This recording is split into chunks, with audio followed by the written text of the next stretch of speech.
So hello guys. आज हम community acquired pneumonia के बारे में बात करेंगे। So what is community acquired pneumonia?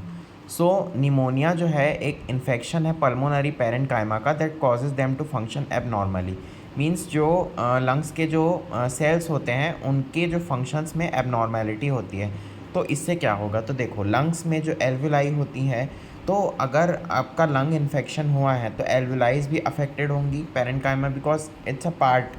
सो क्या होगा कि इन्फेक्शन होगा तो जो ऑक्सीजन और CO2 की जो आपका ट्रांसपोर्ट है और जो एक्सचेंज जो होता है एल्वेलाइज के अक्रॉस, सो वो डिस्टर्ब होगा। तो उससे क्या होगा कि लंग्स के में उसके कारण कि ऑक्सीजन डेफिशिएंसी होगी और CO2 जो रहता है उसका पार्शियल प्रेशर ब्लड में बढ़ जाएगा। तो उससे पेशेंट को, उसके ब्रेन को, उसके हार्ट को और उसके जो टारगेट ऑर्गन्स है उसको ऑक्सीजन सप्लाई सही से नहीं मिलेगी और पेशेंट कोमा में भी जा सकता है, ये अगर बहुत सीवियर हुआ तो, और उसकी डेथ भी हो सकती है। रेस्पिरेटरी सेंटर डिप्रेशन जिसको आप बोल सकते हो, ठीक है। इसका टिपिकल और एटिपिकल क्या होता है प्रेजेंटेशंस, तो हम देखेंगे इसको, ठीक है। 20 to 30% इसके जो एपिसोड्स हैं वो हॉस्पिटलाइजेशन में करते हैं, ठीक है। तो स्ट्रेप्टोकोकस निमोनिया ही इसका मेनली इसका कॉज होता है। देन एटिपिकल में यही कुछ वायरल इन्फेक्शन होते हैं, जैसे माइकोप्लाज्मा निमोनिया हो गया, लेजियोनेला निमोफाइला हो गया, है ना। तो वायरसेस, इन्फ्लुएंजा, एडिनोवायरस, ये सब। अब इसका क्लिनिकल प्रेजेंटेशन क्या होता है? तो cough, fever, chills, fatigue, dyspnoea, rigors and pleuritic chest pain. Okay, तो बुखार रहेगा पेशेंट को, है ना, बार बार कफिंग होगी, कांपेगा पेशेंट, है ना, थकान जैसा उसको लगेगा, सांस लेने में दिक्कत होगी, है ना। उसके बाद है राइगर्स, मतलब उसको थोड़ा कपकपी टाइप का लगेगा, और चिल्स मतलब ठंडा टाइप का थोड़ा लगता है, उसको कांपता है। और उसके बाद है प्लूरिटिक चेस्ट पेन होगा। कफ जो है वो ड्राई भी होगा या एकदम ज़्यादा परसिस्टेंट होगा, मतलब कि थोड़ा सा गाढ़ा कफ होगा, या तो ड्राई कफ होगा, और या तो स्पूटम प्रोड्यूस करेगा। ओके, सो कफ का जो मेनली मात्रा के अनुसार ड्राई और परसिस्टेंट आप बोल सकते हो, और वो स्पूटम भी उसमें रहेगा, ठीक है। तो इसमें और क्या है? माइल्जिया और हेडेक, ठीक है। Certain aetiologies such as legionella also may produce gastrointestinal symptoms.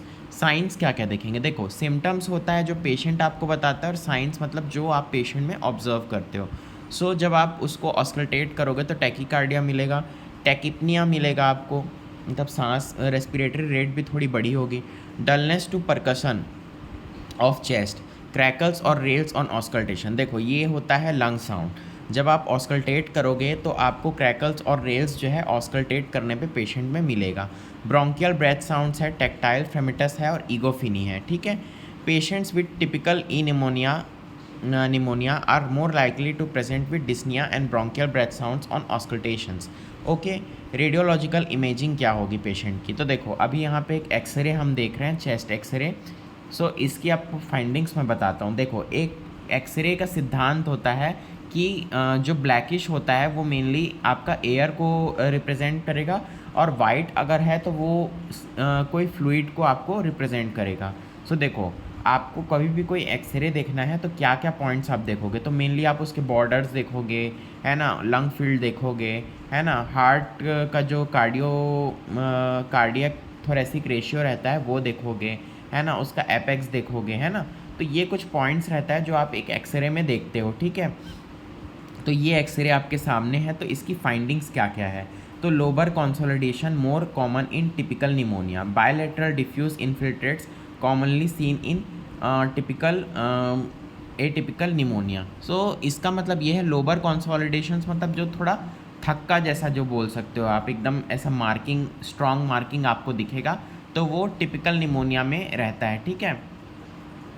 तो जैसे यहाँ पे है, तो इसको आप बोल सकते हो लोबर कंसोलिडेशंस है। बहुत ज़्यादा अगर ब्लैक रहता है तो वो एयर ट्रैप को रिप्रेजेंट करता है। जैसे ये एक्सरे में ब्लैक दिख रहा है, अगर बहुत ही ब्लैक दिखेगा तो it could be a case of air trapping, ठीक है।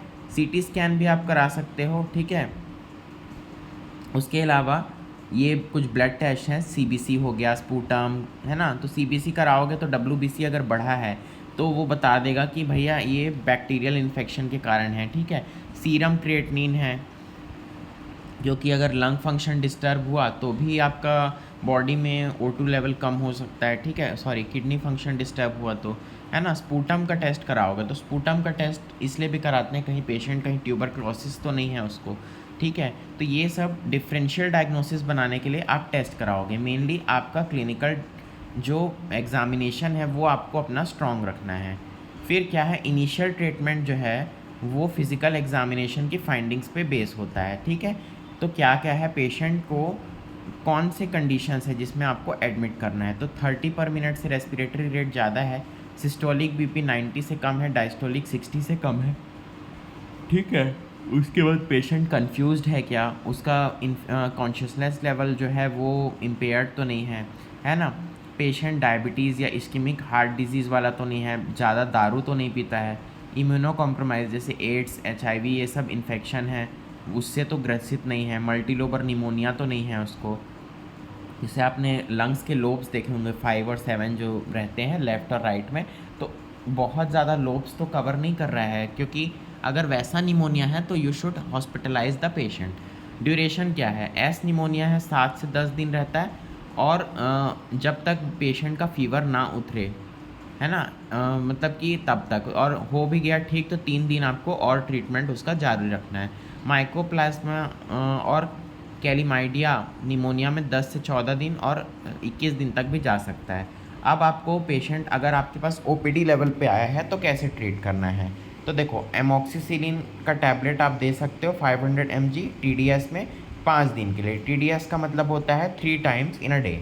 सो ये विदाउट कॉम्प्लिकेशन वाले केस हैं, मतलब पेशेंट अर्ली स्टेज में आपने डायग्नोस कर लिया है तो फिर आप क्या दोगे। देखो, एमोक्सिसिलिन जो होता है ना वो पेनिसिलिन ग्रुप का एंटीबायोटिक होता है, ठीक है। और ये ग्राम पॉजिटिव और ग्राम नेगेटिव दोनों को कवर कर लेता है, ठीक है। एजिथ्रोमाइसिन ये तो अपर रेस्पिरेटरी ट्रैक्ट इन्फेक्शन का फर्स्ट चॉइस ऑफ ड्रग आप बोल सकते हो। 500 mg देना है पर ओरल एक दिन के लिए, देन 250 mg देना है 5 दिन के लिए OD डोज में, ठीक है।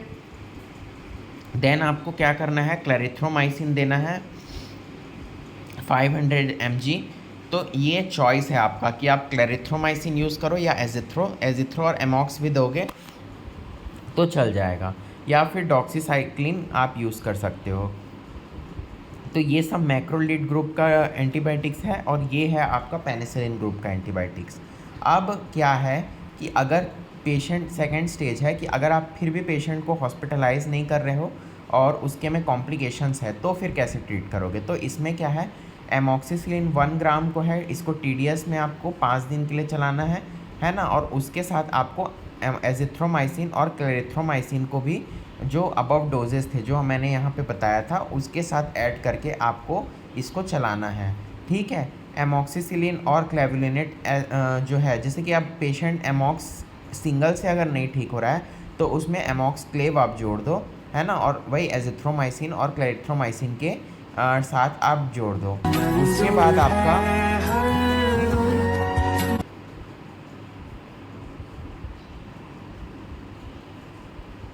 उसके बाद आपका लीवोफ्लॉक्सासिन 750 mg OD या मॉक्सीफ्लॉक्सासिन 400 mg OD और जेमीफ्लॉक्सासिन 320 mg OD आप 5 से 7 दिन के लिए दे सकते हो। देन टैब सेफ्पोडॉक्सिम 200 mg और tab cefuroxime 500 mg BD plus macrolide antibiotics. So macrolide antibiotics यही है, एजिथ्रोमाइसिन, क्लैरिथ्रोमाइसिन। लीवोफ्लॉक्सासिन क्या है, फ्लोरोक्विनोलॉन्स ग्रुप का एंटीबायोटिक होता है, ठीक है। मॉक्सीफ्लॉक्सासिन तो बहुत हाई होता है, बहुत ज़्यादा हायर एंटीबायोटिक है, बहुत पेशेंट का कंडीशन क्रिटिकल है तब आपको यूज़ करना है। लीवोफ्लॉक्सासिन भी आप एक सेफ ड्रग मान सकते हो, बट आपका मेन पहले मैनेजमेंट होना चाहिए कि आप जो एमॉक्सी पेनिसिलिन ग्रुप और मैक्रोलीड ग्रुप इसके एंटीबायोटिक से ही आप पेशेंट को कवर करने की कोशिश करो, है ना। उसके बाद इन पे मूव करो। सिफोडॉक्सिम ये सब जो है 3rd जनरेशन वाले एंटीबायोटिक्स होते हैं, ठीक है।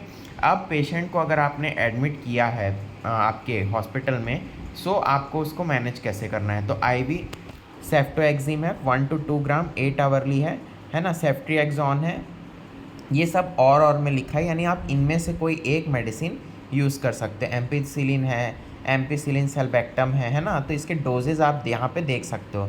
देखो इसकी रीडिंग से आपका ये होगा, एटलीस्ट आपको नॉलेज होगा। बाकी मेनली आपको हॉस्पिटल में जाके क्लिनिकली जब आप पेशेंट देखोगे और वहाँ जो अंडर एक्सपर्ट्स आप काम करोगे तो आपका एक्सपीरियंस अलग होगा।